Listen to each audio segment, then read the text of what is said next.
Alright, so in this video we cover section 3.3, properties of functions. In this section we're going to go over how to determine whether a function is even or odd both from the graph and from the given equation. And then we are going to analyze graphs to determine whether graphs have maximums and minimums, both local and absolute. And we're going to determine whether a graph in which intervals a graph is increasing, decreasing, or constant. So let's go over the first topic for this section to determine whether a function is even or odd.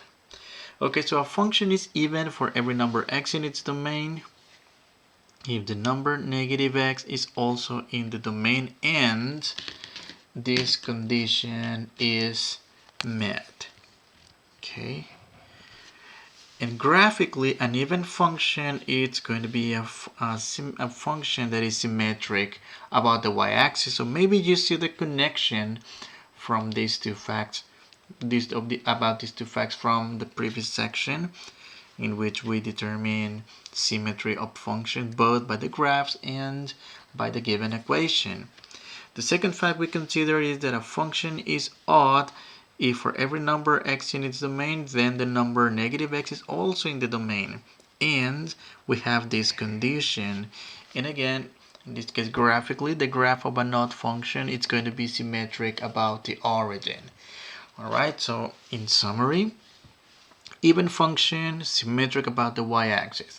Odd function, symmetric about the origin. In this case, symmetry about the x-axis is going to be left out of the equation. So we only focus on symmetry about the y-axis and symmetry about the origin. So now we're going to have, where they're giving us these three graphs. So they're asking us whether these graphs represent functions of even function, odd function, or a function that is neither even nor odd. Alright, so let's have a look at the first graph in which we have an upside down parabola. Okay, so I think the symmetry is very imminent here. So you can think of the y-axis as a mirror and see how all these points are symmetric. So in this case we have a graph that is symmetric about or with respect to the y-axis. So according to the guidelines here to the definition, then a function that is symmetric about the y-axis is an even function. Okay, I'm going to skip the second one for a second and then I'm going to look at the third one. Alright, so what happens when you look at this equation, at this graph, for example? Well, if you remember from the definition of symmetry about the origin, that happens when we have any point x, y, and then we change the sign of both x and y. Alright? And if that new point that we obtain is also on the graph of the given function, then the function is symmetric. I'm going to choose a point here, any point. I'm going to take this point and I'm just arbitrarily going to call it, a point 1, 3.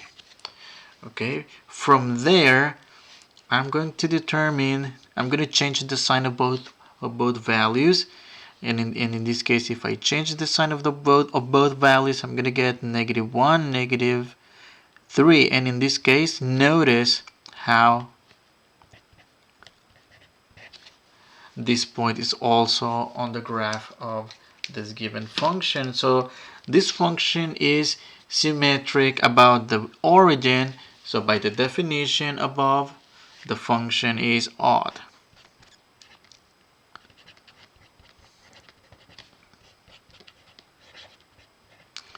Okay, and function is even over here. Alright, what about the one in the middle? If you try to look at some kind of symmetry, well, clearly it's not symmetric about the y-axis, so it is not even. It is not an even. This graph does not represent an even function. Now, if you try to use the other criteria by selecting any point, for example, this point that I'm gonna call, how about, to me this looks some sort of a 1, 1. I mean, approximately, it's not exactly, it's just an estimation. It's just to determine whether the point, if we change the sign of both, is the point -1, -1 on the graph of the function. In this case, it's not.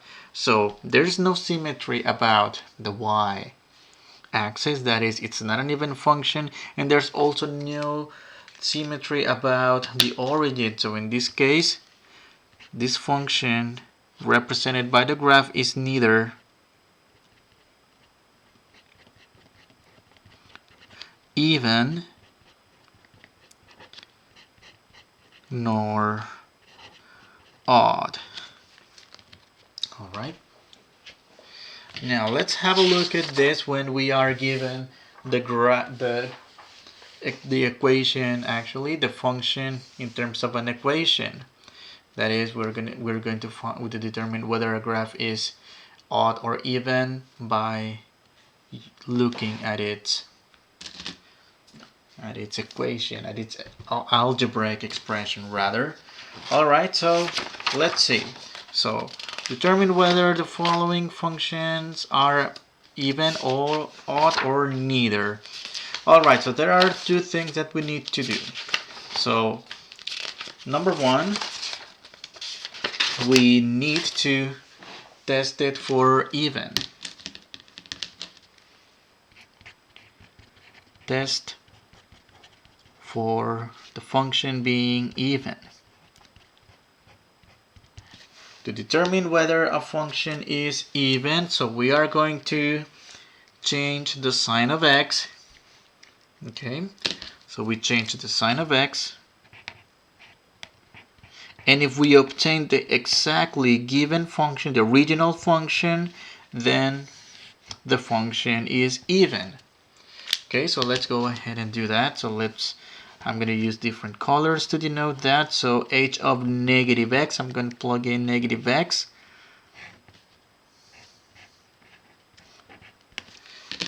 So negative x and then negative x over negative x. When we simplify this, well, the numerator remains negative x, and the denominator negative x squared becomes positive x squared minus 1. But in this case, this is not the original function. And the reason for this, because if we compare this with the original function, it's almost the same, except for this negative sign right here, which makes it a different function. Okay, so now let's do the test for odd.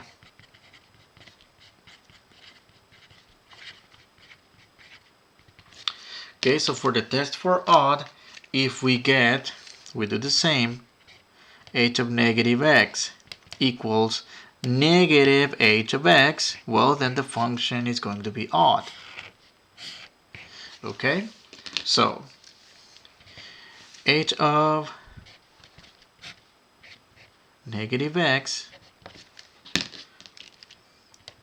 I know it's going to be exactly the same process right here, but it would be better to do it again just so you can see where is this going to. Okay, this is negative x, and how we are going to conclude something interesting. Negative x over x squared minus 1, and in this case this is exactly negative, the opposite in sign of the original function. So in this case it works, and we conclude that the function is odd. Okay, so the function is odd. Okay, Now, let's see. Let's look at another example. So, let's make the test for even. So, test for even. Okay. All right, so in this case, we need to make sure that if we change the signs of x, we obtain the original function back again. So that's how we are going to know that we are going to have an even function.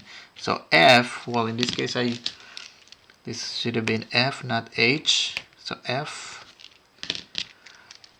of negative x, so this will be 2 times to the 4th power minus something to the 2nd power. Negative x, negative x, negative x. So in this case, when we raise a negative quantity to an even power, this becomes positive. 2x to the 4th minus a negative square becomes positive x squared. And in this case, notice how this is exactly the original function by comparing with the original problem. Okay, so because of this, we conclude that the function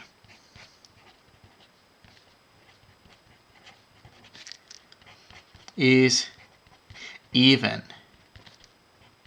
Typically we would be done here because, I mean, think of a number. Like numbers, a number is either even or odd. There's no such thing as having a number that is both even and odd.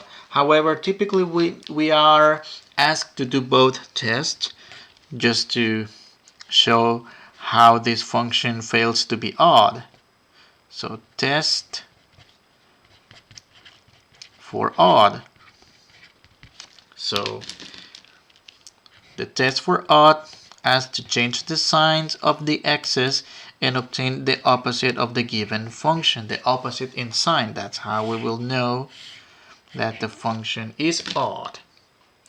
So f of negative x equals 2 times quantity to the 4th minus, and then negative x, negative x, negative x. And we are going to obtain the same as in the previous part. But in this case, this fails to be the opposite of the given function. Alright, I mean, we already got that it's even. So if for some reason you get that the function is even and then you do the other test and it's also odd, maybe there's something wrong with your sign. So double check, because again, there's no such thing as something being both even and odd.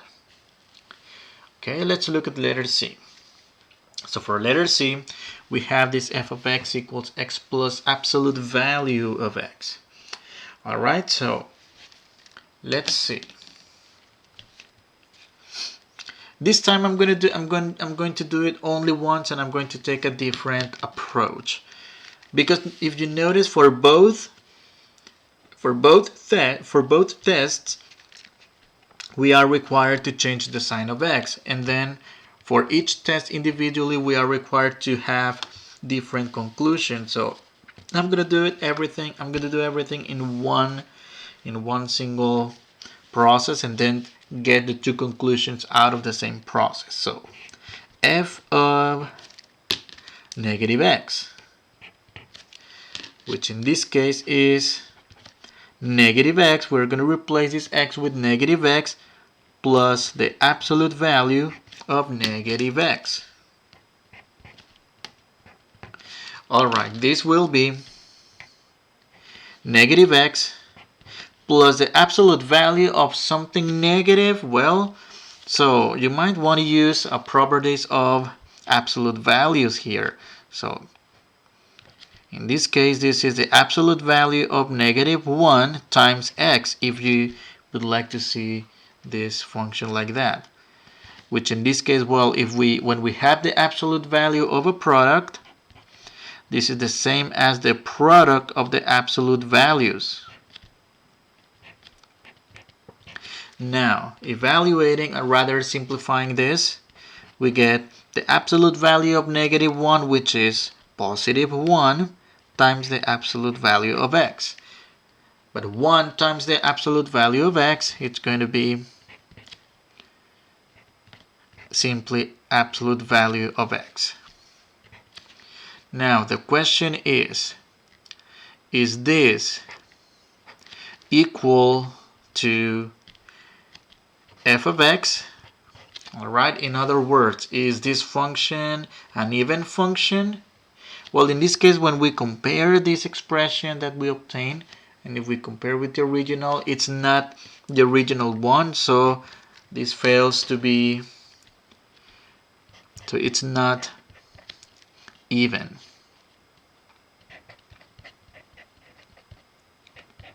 On the other hand, let's compare whether this is equals to the negative of the original function. Well, it almost is. I mean, look at this. It almost is.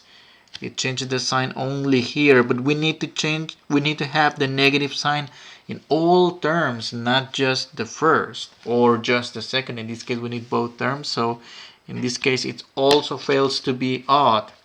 So this is not odd. Okay, so this function is neither even nor odd. Okay. All right, let's move on to the next topic. So we are going to look at a graph of a function to determine in which intervals this function is increasing, in which intervals is decreasing, and in which intervals the function is constant. All right, so increasing, decreasing. Well, first of all, we need to keep in mind that every time we look at graphs, we look at graphs from left to right, just the same way we count numbers from smaller to larger. So that's how we are going to read graphs to interpret whether, I mean, in which intervals they are decreasing, they're increasing, or constant. All right. Okay, what I like doing every time we have this, well, I'm going to use this purple color, this dark red color, for the portions of the graph in which it is decreasing. And in this case, I'm going to denote that with a negative sign. Decreasing, it's negative, it's going down, the graph is going down the hill over here. And it's also going down the hill here as well. See how the graph is going down the hill? So that's why I'm putting negative signs. For the portion of the graph in which the function is increasing, and in this case I'm looking for the portion of the graph in which the graph is going up the hill. In this case, I'm going to write plus signs to all this portion of graph in which is. It's like a roller coaster, right? So like there's part of the roller coaster in which we go down and then we go up. At some points we get flat. That's where we consider constant. And I'm just going to write just circles. You know, I guess like in chemistry, in which we have electrons, negative charge, protons, positive charge, and neutrons, no charge, right? But I mean, this is not chemistry. This is just the symbol I'm using to denote this. Now, let's state the intervals in which it is increasing.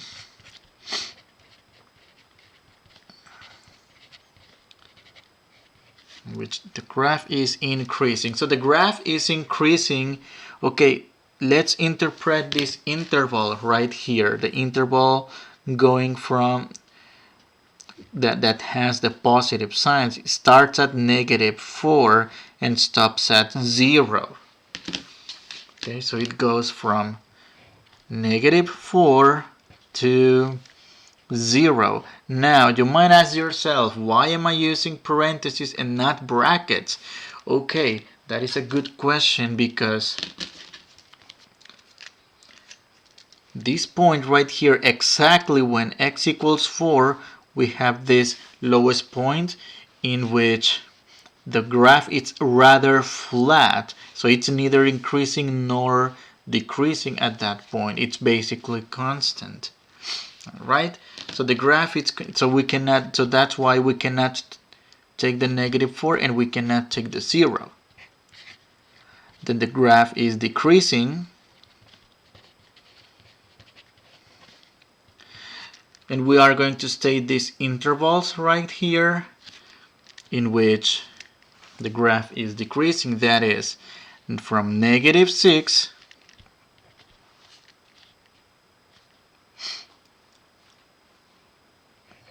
to 0, no, not 0, to -2 rather, and then it's also decreasing from 3 to x, from x equals 3 to x equals 6.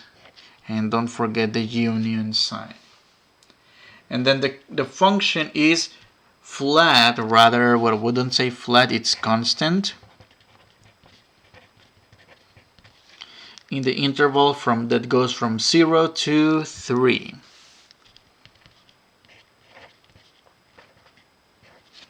Okay. Now let's look at the last topic for this section. So we're going to use a graph to locate local and absolute maximum and minimum. Okay, so we have this graph. It has a lot of ups and downs, and well, it's going forever. Well, all right. So let's see. So we are going to focus on the points that I'm going to put with orange for this. Okay, so this is the one of the lowest points. This is another low point. Well, we don't call them low points, we call them minimum, because that's when the graph turns from decreasing to increasing. It goes from decreasing to increasing. It also goes from decreasing to increasing. These 2 points right here are maximum points, because that's where the graph turns from increasing to decreasing, increasing to decreasing. Again, think of the roller coaster. So when the roller coaster is going up the hill, it's increasing, and then it reaches a maximum point and then goes down to the lowest point, and then again goes up to another maximum point. Now, so we need to distinguish here the type of maximums and the type of minimums. So there's something called local maximum and local minimum, and absolute maximum and absolute minimum. So for letter A, what are the numbers, if any, at which f has a local maximum? Okay, well, let's look at the maximum. For the maximums, we have this maximum and that maximum. One of them is a local maximum and the other one will be the absolute maximum. So in this case, the absolute maximum will be the highest of all the maximums. So in this case, this will be an absolute max, and this will be a local max.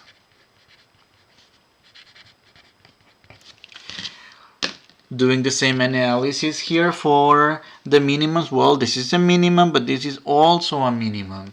So these two right here are going to be local means. Both are local means. This minimum that we see is way below than the other minimum. So that's why, so in other words, it's the smallest of the minimums. So that's why we call it the absolute minimum. So now, well, now that we have identified which ones are local, which ones are absolute, let's answer the question. So they're asking us for the values of x at which f has a local maximum. So the value of x is x equals to -2. And local maximum will be the value of y equals to 6. For letter B, what are the numbers, if any, at which f has a local minimum?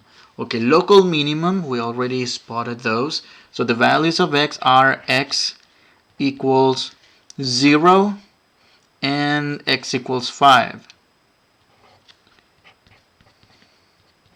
So at x equals 0, we have a local min of also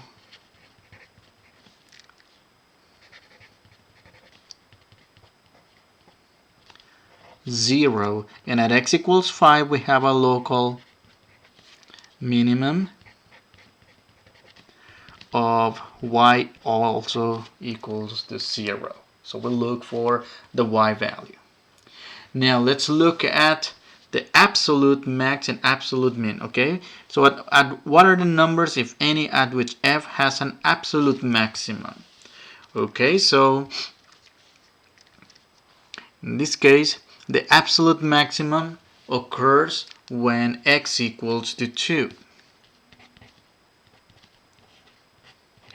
And in this case, not local, actually absolute,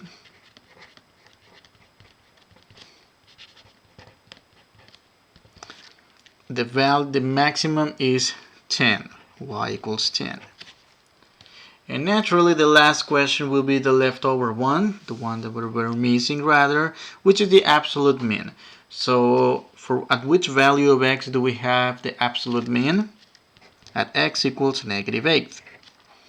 And the absolute mean